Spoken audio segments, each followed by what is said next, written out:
우리나라 말에는 사람이 길러지는 방식에 대해서 말하는 경구들이 있습니다. 대부분이 이제 큰 공간으로 중요한 곳으로 가야 한다. 그래야 좋은 인물이 된다라는 그런 말인 것 같습니다. 큰 물고기는 큰 물에서 논다. 이런 말도 있고요. 말은 나면 제주도로 보내고 사람은 나면 서울로 보내라. 이런 말도 있습니다. 그러니까 우리들 생각에는 중요한 사람이 된다는 그것이 좋은 직장에 다니는 것이든 잘 나가는 사람들과 어울리는 것이든 아니면 우리가 바라두고 이렇게 원하는 어떤 좋은 카페에 가서 커피를 한 잔 마시고 좋은 식당에서 밥을 먹는 것이든 어떤 의미에서든 이런 의미 있는 삶을 살기 위해서는 큰 물에 있어야 된다라는 생각이 보편적으로 있는 것 같습니다. 그러니까 큰 도시를 동경하죠. 뉴욕 같은 도시, 파리 같은 도시, 런던 이런 데 참 우리가 동경을 많이 합니다. 그러다 보니까 우리 작은 도시에 살면은 왠지 내가 좀 부족한 것 같고 뭔가 좀 이루지 못한 것 같다는 생각도 갖게 되고 서울에 사는 사람들에 비해서 그런 좋은 곳에 사는 사람들에 비해서 내 삶이 좀 뒤처진다라는 마음을 다 갖게 되는 것 같습니다. 또 큰 회사에 다니지 않으면 나는 중요한 일을 하고 있지 않다라는 그런 생각도 쉽게 하는 것 같습니다. 여러분 혹시 비루감이라고 하는 단어를 들어보신 적 있으십니까? 비루감.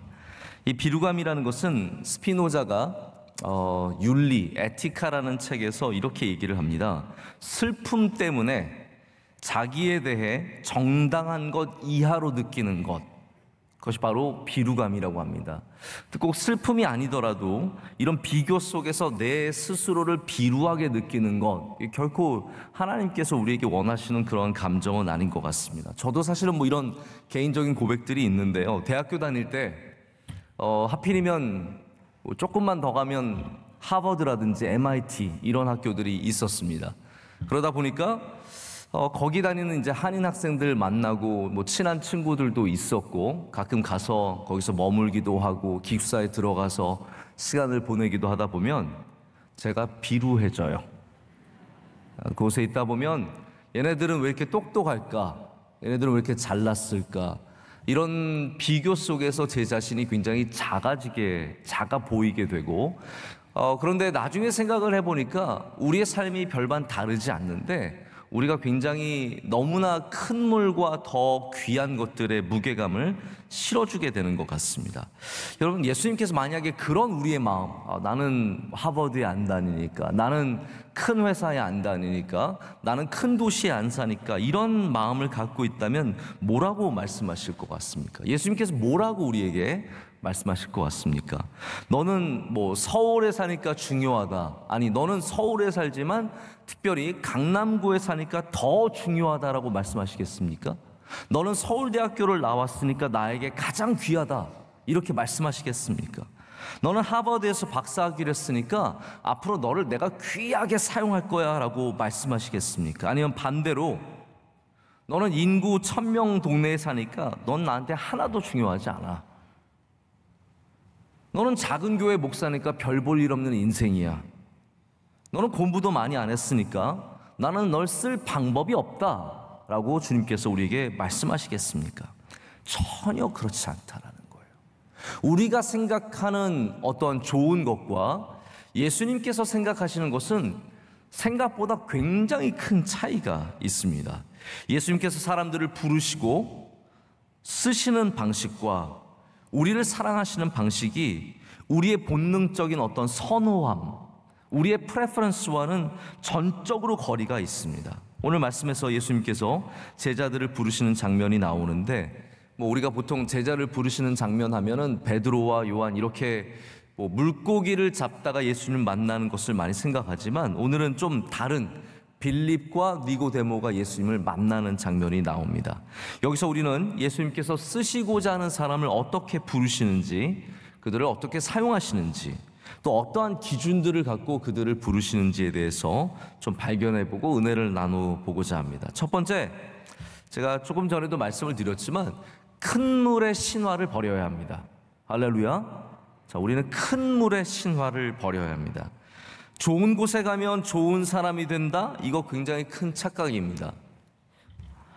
뉴욕타임즈 기자였고 베스트셀러 작가인 말콤 글래드웰이 다윗과 골리앗이라는 책에서 발견한 이야기인데, 이 책에서 무슨 이야기를 하냐면요, 우리가 소위 말하는 아이비리그, 미국에서 가장 좋은 동부의 대학들, 여기 대학에 특례 입학한 아이들이 있어요. 뭐 가정 환경이라든지 인종이라든지 여러 가지 환경 속에서 특례 입학한 아이들이 있는데, 이 아이들이 정말로 좋은 대학에 가면 잘해야 될 텐데, 이 아이들 중에 많은 대부분의 학생들이 1년, 2년 학교를 다니다가 중퇴하는 아이들이 굉장히 많다고 합니다. 왜냐하면 큰 물에 간다고 저절로 큰 인물이 되는 건 아니기 때문이에요. 오히려 굉장히 학업을 따라가지 못해서 벅차서 힘들어하다가 결국은 저와 같은 비슷한 감정이겠죠. 그런 굉장히 어려운 감정을 느끼면서 학교를 떠나는 경우가 많다고 합니다. 우리가 뉴욕을 동경하는데 여러분, 큰 물에 가면 잘 사느냐? 여러분, 뉴욕에 홈리스가 얼마나 많은지 아세요? 뉴욕에서 영어까지 하는 백인들 가운데 매일같이 바깥의 길거리에 나와서 국어를 하면서 그 받은 돈으로 술을 사 마시고 마약을 하는 그런 사람들이 얼마나 많은지 아십니까? 아니, 큰 바다를 한번 예를 들을까요? 여러분, 큰 바다에 가면 고래만 있습니까? 멸치떼가 얼마나 많은지 아세요? 큰 물에 간다고 큰 인물이 된다는 것은 여러분, 큰 물병에 걸린 사람들이 갖고 있는 명제일 뿐입니다.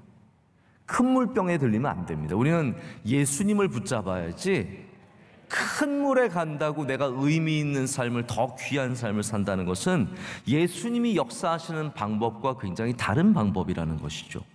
세계적인 기업에 다닌다고 다 주님의 귀한 제자가 될 수 없고요, 세계적인 명문 대학을 나와야 주님께 쓰임받는 것도 아닙니다. 그 함정에 자꾸 빠지다 보면 아까 말씀드렸던 비루감만이 우리를 잡아먹게 됩니다.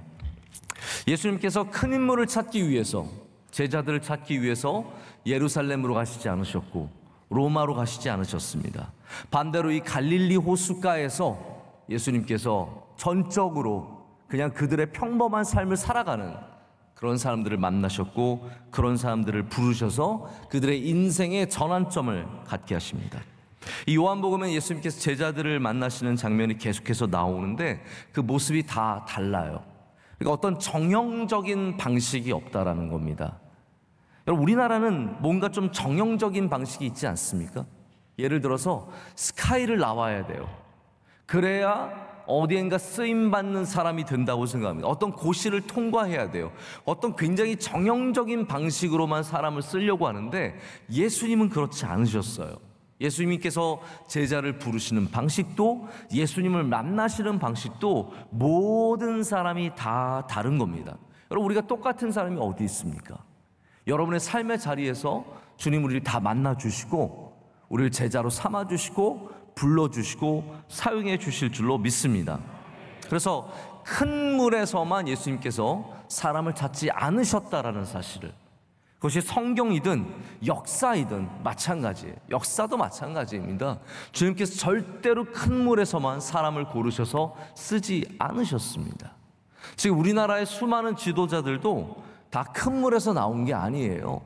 다 작은 동네에서, 볼품없는 가정에서, 그런 곳에서 성장해서 하나님께 쓰임받은 사람들이 얼마나 많은지 모릅니다. 그래서 큰 물에 놀아야 큰 인물이 된다는 것은 비성서적인, 비복음적인 구호입니다.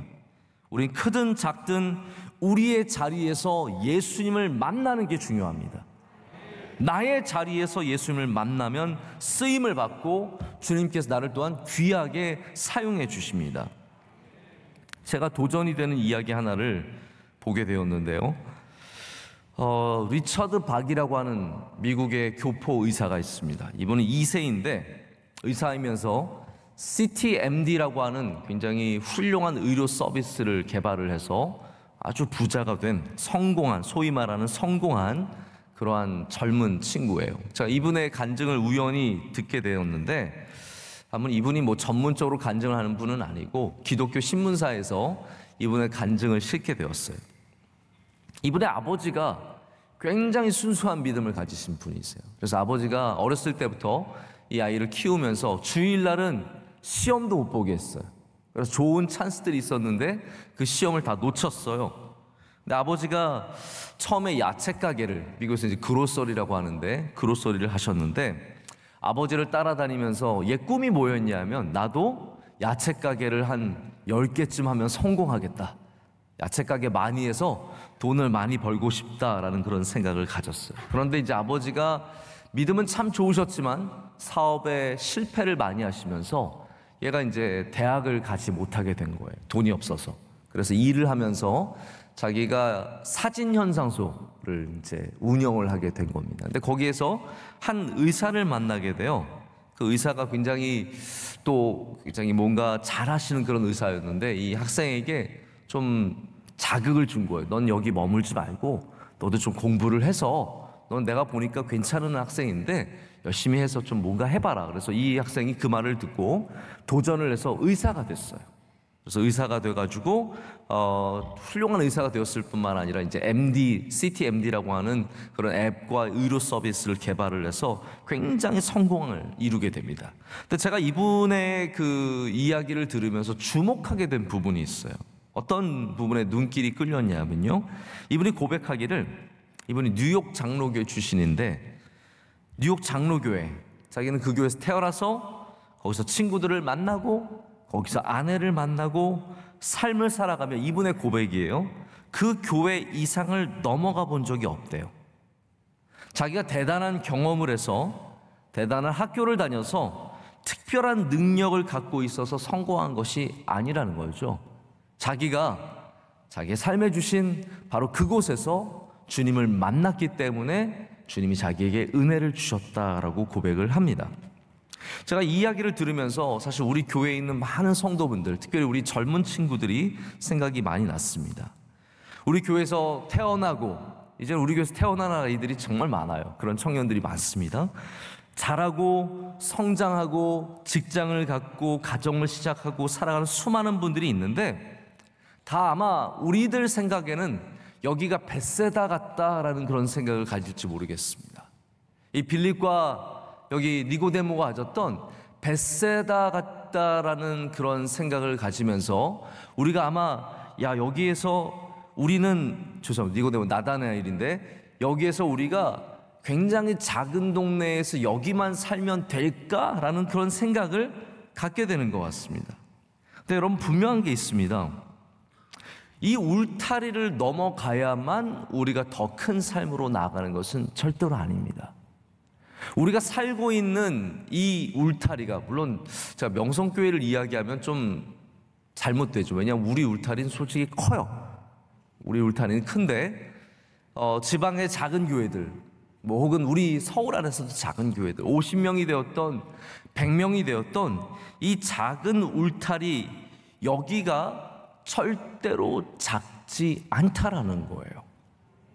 어느 교회든 그 교회에서 예수님을 만나면 그 만나주시는 예수님으로 말미암아 우리가 쓰임받게 되는 것이지, 큰 물에서 놀았기 때문에 쓰임받는, 울타리를 넘어갔기 때문에 쓰임받는 것은 아니라는 겁니다.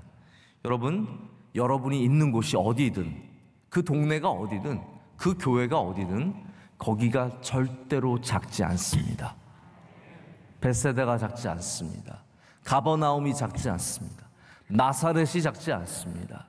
주님을 만나면 그것이 큰 곳입니다.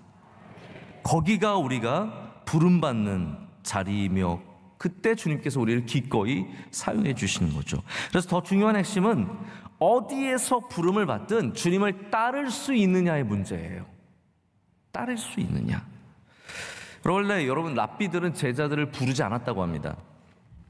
대부분의 큰 뜻이 있는 사람들은 자기가 배우고 싶은 선생님을 찾아가서, 큰 선생님이겠죠. 왜냐하면 나는 큰 선생님한테 배우면 큰 인물이 될 거야 라고는 생각들이 많이 있지 않습니까? 그래서 자기를 받아달라고 부탁을 하는 거죠. 근데 예수님은 여러분 다르세요. 예수님은 큰 선생님이 작은 우리를 찾아오십니다. 그래서 우리를 붙잡아 주셔서, 우리를 끌어주셔서, 인도해 주셔서 주님이 쓰시기 합당한 인물로 만들어 주십니다. 여러분, 내가 어디에 있느냐가 아니라 내가 주님을 따를 수 있느냐가 훨씬 더 중요한 문제라는 것이죠. 자, 두 번째는 가능성이 아니라 사랑입니다. 주님께서 사람을 부르시고 쓰시는 방식은 우리가 얼마나 많은 가능성, 포텐셜을 가졌냐의 문제가 아니라 우리를 사랑하시기 때문이라는 거예요. 저희 굉장히 다른 접근이라고 생각을 합니다. 오늘 예수님께서 나다나엘과 깊은 대화를 나누십니다. 나다나엘은 우리가 제자의 명부에 없어요. 그래서 굉장히 난감한데요. 많은 정설을 따르자면 바돌로메가 아마 나다나엘이었을 것이다 라고 얘기를 합니다. 어떤 분은 마태의 뜻과 같기 때문에 마태일 것이다 라고 얘기를 하는데, 대부분은 바돌로메라고 추측을 합니다. 나다나엘은 예수님에 대해서 처음에 부정적이었죠. 나사렛에서 선한 게 나오겠냐? 이게 무슨 말이냐면요, 나사렛 전승의 메시아 전승을 거부하는 이야기예요. 구약에 있는 나사렛, 이 전승, 메시아의 전승에 대해서 거부하는 모습을 갖고 있는데, 예수님께서 거기에 대해서 전혀 개의치 아니하세요. 너 메시아 전승을 거부해? 이런 말씀하지 않으십니다. 오히려 그냥 이 나다나엘의 좋은 모습을 언급해 주세요. 그래서 예수님께서는 제자들이 어떠한 모습을 가졌었는지에 대해서 전혀 상관을 안 하십니다. 다시 말씀을 드리자면, 제자들이 능력이 있는지, 어떤 생각을 가졌었는지, 귀한 사람인지, 이 사람에게 어떠한 가능성이 있는지에 대해서 전혀 관심이 없으셨다라는 거예요. 다만 사랑으로, 할렐루야, 사랑으로 제자들을 불러주셨고 사용하셨다는 것을 보게 됩니다. 그래서 예수님 뽑으신 12명의 제자들은 가능성이 있는 집단이 아니라 부르심을 받은 집단이었습니다. 예수님께서 사람들을 부르실 때 어떤 가능성으로 불러주신 것이 아니라 그들을 사랑으로 불러주셨고, 이 12명은 그 부르심에 응답한 사람들이었습니다. 여러분, 그래서 내가 가능성이 있어야 쓰임받는다는 것은 비복음적이에요. 우리를 가능성 있기 때문에 부르셨다는 것은 굉장히 비복음적인 이야기입니다. 우리를 사랑해서 불러주신 겁니다. 하나님의 나라는 절대로 그렇지 않습니다. 예수님은 부르심에 응답한 자들을 데리고 다니셨고 그들을 길러주시고 그들을 쓰십니다. 지금도 예수님은 그렇게 일하신다는 거죠. 이사야가 예언한 메시아의 말씀에는 이런 구절이 있어요. 제가 마태복음 12장 20절에 이사야 예언의 이런 말씀을 인용하는 게 나옵니다. 상한 갈대를 꺾지 아니하며 꺼져가는 심지를 끄지 아니하기를 심판하여 이길 때까지 하리니. 아멘. 이게 참 우리 찬양으로도 부르는 그런 노래 아닙니까? 그런 구절 아닙니까? 상한 갈대는, 생각해보세요. 상한 갈대는 어떠한 가능성을 갖고 있어요? 상한 갈대는 어떠한 가치를 갖고 있습니까? 여러분, 상한 갈대가 여러분의 삶에 어떠한 가치이겠습니까? 근데 예수님께서 이 가치 없는, 이 가능성 없는 가지를 꺾지 아니하시는 것은 이게 예수님께서 사랑하시기 때문이에요. 사랑하시기 때문에. 제가 가끔씩 다니다 보면 우리나라도 이제 돈이 부자들이 많아졌는지 이렇게 가끔 집 주위에 아파트도 그렇고 주위에 좋은 물건들이 밖에 나와 있는 거 볼 때가 있어요. 여러분도 혹시 그런 거 발견하시죠? 의자가 밖에 있고 막 이렇게 책장이 밖에 있고, 그러면 제가 볼 땐 너무나 멀쩡한데, 그래서 제가 마음에 이거 눈치보다 밤에 와서 가져갈까, 그런 이렇게 좋은 거 보면은 그런 마음이 들 때가 있잖아요. 제가 늘 하고 싶은데 하지 못하는 이유 하나는 저희 아내가 싫어하기 때문에 제가 하지 못하거든요. 아내만 허락해주면 제가 좀 가져가고 싶은 마음이 들 때가 있어요. 여러분, 이 좋은 물건들이 왜 밖에 나와 있을까요? 왜 그런 신세가 되었을까요? 한때는 우리 집안에서 중요한 자리를 차지하고 있던 것들이 왜 밖에 나와 있을까요? 이게 상한 갈대이기 때문이에요. 쓸모 없어졌기 때문에, 가치가 없어졌기 때문에 버리는 겁니다. 상한 갈대이며 꺼져가는 심지, 이거 붙잡고 있는 사람이 없는 거예요. 여러분, 한국에서 요즘에 뭐 반려견, 반려묘 이렇게 뭐 반려동물들을 많이 키우고 계시는데 1년에 버려지는 반려동물이요 10만 마리가 넘습니다. 생각을 해보세요. 다 샀다가 좀 키우다가 힘들면 버리는 거예요. 그냥 놔주는 겁니다. 아니 뭐 반려견 이런 거는 잘 놓기도 힘들지만 그냥 호수에 풀어내는 금붕어들, 그냥 강가에 버리는 거북이들, 이런 것들이 셀 수 없이 많은 것은 사람들이 조금 즐기다가 귀찮아지면, 가치를 잃어버리면 사람들은 잔인하게 다 버리기 때문이에요. 여러분, 동물은 뭐 동물이라고 쳐봐요. 사람은 어떻습니까? 우리나라에 버려지는 아이들이 얼마나 많으며 버림을 받는 부모들이 얼마나 많습니까? 예수님은 사랑하시는 자들을 절대로 버리지 아니하십니다. 상했다고 버리지 아니하십니다. 꺼져간다고 버리지 아니하십니다. 제가 어느 사과를 고르는 동영상을 한번 본 적이 있는데요, 이렇게 빨갛게 익은 사과를 물에 이렇게 막 띄어요. 그 다음에 컨베이어 다 씻고 막 고른 다음에 컨베이어 벨트에 이렇게 쭉 올립니다. 그럼 이렇게 지나가다가 꼬챙이를 든 직원이 있어요. 그러다가 딱 봐서 나쁜 사과가 있으면 이렇게 고르지, 손으로 고르지 않습니다. 꼬챙이로 팍 찍어요. 그래가지고 확 버립니다. 제가 그거 보면서 얼마나 무서웠는지 모릅니다. 그냥 그 장면이 하나 너무너무 무서운 거예요.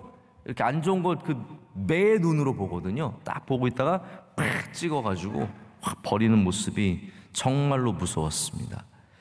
여러분, 생각해 보시죠. 만약에 하나님께서, 아니 우리 예수님께서 우리가 컨베이어 벨트 이렇게 쭉 지나가는데 상하고 문제 있고 볼품없고 쓸모없어서 우리를 버리신다면 우리 가운데 가치 있는 사람은 몇 명이나 되겠습니까? 여러분, 우리 하나님께서, 우리 예수님께서 우리를 쓰시는 방식은 전혀 그렇지 않다라는 거예요. 상한 갈대도 주님에게는 가치가 있습니다. 꺼져가는 심지도 주님에게는 의미가 있습니다. 여러분, 우리가 다 상한 갈대이며 꺼져가는 심지인데 우리가 버림받지 않고 주님께 쓰임받는 것은 이와 같이 주님께서 우리를 사랑하시기 때문인 줄로 믿습니다. 우리 많은 사람들은 가능성을 계산해서 그 사람을 가까이 할 것인지, 이 사람 가능성 있는가, 뭐 남편을, 아내를 고를 때에도 이 사람 가능성 있는가 많이 보죠. 저도 때로는 우리 교육자들을 볼 때, 우리 교인들을 바라볼 때, 또 친구들을 바라볼 때 가능성을 조금씩 생각해 보곤 합니다. 그것이 다 우리 솔직한 인간적인 모습들이죠. 그러나 예수님은 싹이 파란 아이들을 데려다가 쓰신 것이 아니라 전혀 보지 아니하시고 사랑으로 그들을 불러주시고 이끌어 주셨다는 것을 보게 됩니다. 저희 몇 주 전에 제가 토요일 새벽에 여러분께 잠깐 소개하고 우리 인사를 드린 적이 있는데, 어떤 어렸을 때 미국에 입양되셔서 그곳에서 성장한 다음에 GPS를 개발하는 데 굉장히 큰 공로를 세운 한 한인, 미국계 한인 장로, 한인 미국 장로님 한 분이 오셔서 저희가 인사를 했던 적이 있습니다. 이분이 그때 왜 오셨냐 하면, 이분은 이제 한국에서 입양아 의식 개선과 또 우리나라가 갖고 있는 법적인 문제들을 좀 해결하기 위해서 이 입양 단체를 만드시고 노력하시는 분이세요. 근데 이분이 이제 저 잠깐 만나서, 잠깐이 아니었어요. 그때 새벽 예배 끝나고 뭐 거의 1시간을 얘기를 나눴는데, 이분이 말씀해 주시기를 미국에 이제 입양을 위해서, 요즘에 한국이 부끄럽다고 외국에 입양을 안 보냅니다.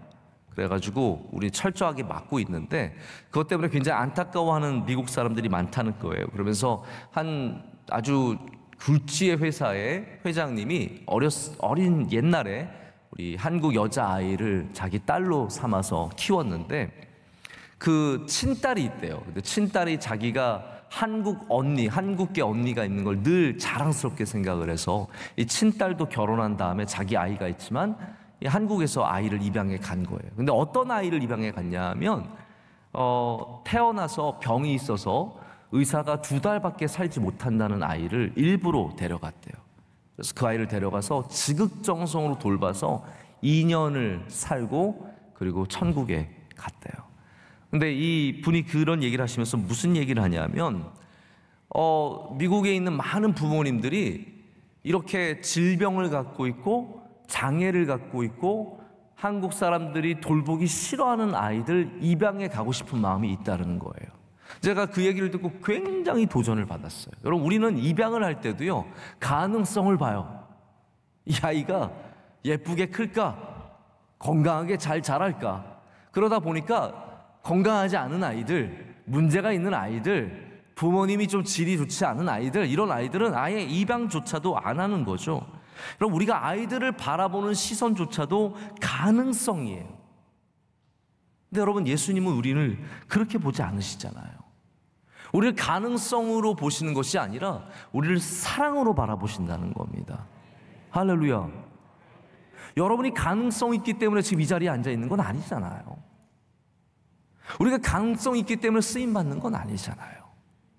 여러분을 사랑하시는 주님을 꼭 믿으시기를 바랍니다. 빌립과 나다나엘 특별한 사람들 아니었습니다. 제가 어디를 살펴봐도 베드로가 특별했던 게 없고 요한이 특별했던 게 없고 다 특별했던 것이 없습니다. 어쩌면 우리가 모르는 상한 갈대 같은 꺼져가는 심지 같은 모습들이 있었을지도 모르겠습니다. 그러나 주님께서 다시 그들을 곧게 세워주시고 다시 빛이 나는 존재들로 만들어 주셨습니다. 이것이 바로 예수님께서 사람들을 쓰시는 방식이라는 거죠. 우리 교회가 하나님께 영광을 올려드리려면 우리 안에 지금 활활 타오르는 현역 심지들이 많아요. 물론 있습니다. 지금 기업을 열심히 운영하시고 현직 판사, 검사, 변호사, 의사, 교사 이런 분들이 많이 있지만 우리 가운데 꺼져가는 심지가 있을지라도 주님 앞에 나오기만 하면 주님께서 여러분들을 불러주시고 써주시고 다시 활활 타오르는 그런 밝은 인생으로 이끌어 주실 것을 믿습니다. 자, 세 번째, 마지막으로 주님은 지금도 찾고 계십니다. 나다나엘이 예수님을 만나고 말씀을 듣고 놀랐습니다. 그래서 베드로의 고백 이전에 제가 오늘 이 말씀을 묵상하면서 이거는 베드로가 먼저 고백한 게 아닐 수도 있겠다라는 그런 생각을 해본 것이, 나다나엘이 뭐라고 얘기합니까? 예수님을 만나서 나중에 뭐라고 얘기하냐면 49절에 라삐여, 당신은 하나님의 아들이시오, 당신은 이스라엘의 임금이로소이다. 아멘. 여러분, 이스라엘의 임금이 무슨 말이에요? 왕이잖아요. 왕은 무엇입니까? 기름 부음 받은 자잖아요. 그게 그리스도요 메시아 아닙니까? 메시아가 히브리어라면 그리스도는 헬라어잖아요. 똑같은 말이잖아요. 우리를 구원하시는 분. 그러니까 나다나엘이 사실은 어쩌면 베드로 고백의 원형이에요. 주님, 당신은 하나님의 아들이시오, 이스라엘의 임금이소이다 라고 고백을 하게 됩니다. 근데 이 말을 어떻게 하게 됐냐면요, 예수님께서 나다나엘을 이미 알고 계셨다는 것을 알고 깜짝 놀라서 그 말을 한 거예요. 내가 너 무화과 나무 아래 있을 때 이미 봤다. 넌 참 간사한 것이 없구나. 너는 정말 참 이스라엘 사람이구나. 제가 이 말씀을 다 설명을 드릴 수는 없지만, 이 나다나엘이 전혀 자기를 볼 수 없다고 생각했는데 전혀 모르던 상황에서 예수님께서 이미 그를 주목하고 보고 계셨다는 사실이죠. 어디에서 주목하셨냐면 나다나엘이 무화과 나무 아래 있을 때 주목을 하셨습니다. 무화과 나무 아래 있다는 표현은 간단하게 설명을 드리자면, 이게 그냥 그늘을 피해서 햇볕을 피해서 그늘에 있었다는 말은 아니고요. 우리나라 무화과 나무, 이 작은 나무가 아니라 큰 무화과 나무죠. 그 넓은 잎 아래서 아마 하나님의 말씀을 묵상하고 하나님의 말씀을 공부하고 있었기 때문에 주님께서 그것을 보시고 그렇게 말씀을 하셨던 것으로 우리가 추측을 합니다. 저는 이 말씀이 참 우리에게 도전이 되는 것이, 우리가 하나님의 말씀을 사모하면 주님께서 우리를 주목하신다는 사실이기 때문입니다. 우리가 하나님의 말씀을 붙잡을 때 주님께서 우리를 바라보고 계시고 우리를 기억하신다는 말씀이거든요. 혹시 여러분 가정에서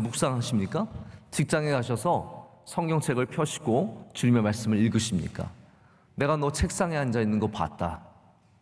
내가 너 부엌에서 서 있는 거 봤다. 주님께서 우리를 주목하시고 바라보시고 또한 주님께서 우리를 기뻐하시는 줄로 믿습니다. 주님은 우리를 그렇게 찾으시고 전혀 나를 보시지 않는다라고 생각할 때에도 전혀 외진 곳에서, 저 막다른 곳에서, 저 어두운 곳에 있을지라도 주님은 우리를 다 보고 계신다는 거죠. 자, 양떼를 이끄는데 사용되는 히브리어가 동사가 3가지라고 합니다. 제가 여기도 굉장히 많은 도전을 받았어요. 우리나라도 뭐 전문적인 용어들은 많잖아요. 이스라엘의 가장 전문적인 게 양 키우는 거예요. 그래서 양떼를 키울 때도 이 인도한다는 단어가 3가지 단어가 있대요. 나할이라는 단어는 부드럽게 이끄는 것을 말합니다. 그래서 시편 23편에 쉴만한 물가로 인도하시는 도다. 인도가 나할이에요. 주님께서 우리를 물가로 인도하실 때는 부드럽게 가자라고 해서 부드럽게 인도해 주시는 거예요. 또 하나는 낙하라고 합니다. 낙하는 이 곧장 어디를 향해서 쭉 직진해 나가는 그런 인도함을 낙하라고 합니다. 그래서 23편에 의의 길로 인도하시는 도다라고 할 때는 낙하예요. 의의 길로 인도하시는 도다. 근데 제가 3번째 동사가 참 특별한 것 같습니다. 레니악 교수가 이 3번째 동사를 어떻게 설명하냐면 나하그라고 하는데요. 나하그는 무슨 말이냐면 목자의 뜻대로 강행해야 할 때, 이해가 되시죠? 목자의 뜻대로 강행해야 할 때 양떼의 뒤쪽으로 가서 가장 잘 성취할 수 있는 지시적인 양몰이가 바로 나하그라고 합니다. 그래서 양떼를 어디로 몰기 위해서 목자가 딱 뒤로 갑니다. 그 다음에 거기에서 강하게 추진해서 양떼를 끌고 가는 모습이 나하그라는 거예요. 자, 그런데 이 나하그가 또 어떻게 쓰임을 받냐 하면요, 뒤에서 처지고 뒤에서 약한 양을 돌봐주는 것을 또한 나하그라고 표현을 합니다. 그래서 성경에 이 나하그라고 하는 단어가 굉장히 중요한 곳에 등장을 합니다. 역대상 17장 7절에 하나님께서 다윗을 선택하신 이야기를 하세요. 뭐라고 말씀하시냐면 또한 내 종 다윗에게 이처럼 말하라. 만군의 여호와께서 이처럼 말씀하시기를 내가 너를 목장 곧 양떼를 따라다니던 데에서, 이 따라다니던이라는 것이 나하그입니다. 따라다니던 데에서 데려다가 내 백성 이스라엘의 주권자로 삼았다라고 말씀하세요. 근데 이게 무슨 말이냐면 조금 더 쉽게 번역을 하자면 하나님께서 내가 너를 목장 양떼 뒤에서 취하였다 라고 말씀하시는 거예요. 그러니까 다윗은요 맨 앞에 있는 알파 양이 아니었어요. 힘있고 사람들을 이끌고 가는 양이 아니라 오히려 맨 뒤에 처진 잘 보이지 않는 양이었어요. 근데 하나님께서, 목자 되신 하나님께서 나아가 하신 뒤로 가셔서 이 보이지 않는 곳에서 처져 있는 양떼 가운데 다윗을 고르셔서 그의 백성을 이끄는 왕으로 삼으셨다라는 겁니다. 여러분 잘 들어보십시오. 이게 결론적인 이야기인데요. 우리는 무화과 나무 아래 있으면, 혹은 내가 뒤에 있으면, 내가 안 보이는 곳에 있으면, 내가 초라하면, 내 능력이 없으면, 내가 아무것도 아니면 주님께서 나를 아무 생각도 안 하시는 것 같지만 우리 목자이신 예수님은 절대로 그렇지 않습니다. 오히려 뒤로 가세요. 뒤로 가셔서 거기서 나아가 하십니다. 나아가 하시되 거기서 주의 일꾼들을 찾으시고 거기서 주의 백성들을 부르셔서 다윗 같은 귀한 주의 종으로 사용하신다는 것이죠. 여러분, 우리 마음속에 다 나다나엘 같은 마음들이 있을 수 있습니다. 나는 아무것도 아니고 나는 그냥 무화과 나무 아래에 있는 평범한 사람이에요. 그러나 주님은 그 무화과 나무 아래에 있는 우리를 보시고 발견하시고 불러주신다는 거죠. 저는 지금도 우리를 찾으시는 주님을 믿습니다. 바로 주님의 모습이 한결같이 그런 모습으로 성경에 나타나기 때문입니다. 빌립과 나다나엘의 이야기, 오늘 우리가 본문 말씀, 제가 자세히 본문 말씀을 살펴본 것은 아니지만 우리 이 이야기가 예수님께서 어떻게 사람을 부르시고 어떤 사람들을 부르시고 어떻게 사람들을 쓰시는지를 보여주는 굉장히 중요한 힌트들을 많이 발견하게 됩니다. 분명한 것은 우리가 대단한 사람이 되어야 우리를 부르시는 것이 아니라는 것이죠. 우리가 큰 물에 있어야만 우리를 부르시는 것이 아니라는 겁니다. 우리는 작은 자리에서 우리 스스로를 작게 볼 것이 아니라 어디에 있든지 나를 찾으시고 부르시는 주님을 신뢰하며 그의 인도하심에 응답하는, 할렐루야, 주님의 부르심에 응답하는 주의 자녀들이 되어야 할 줄로 믿습니다. 기도하시겠습니다. 하나님 아버지, 감사합니다. 오늘 주님의 말씀을 주시고 주의 부르심에 응답하게 하심을 감사합니다. 우리는 작고 연약한 자들입니다. 우리는 벳세다 출신이요, 가버나움 출신이요, 별 볼품 없는 어부요, 아무것도 아닌 사람들입니다. 하지만 주님, 우리를 사랑해 주시고 우리를 불러주시니 감사합니다. 그 부르심에 응답하여 말씀을 붙잡고 주님을 붙잡고 주님을 잘 따라가는 주의 제자들이 되게 하여 주시옵소서. 예수님의 이름으로 기도드립니다. 아멘.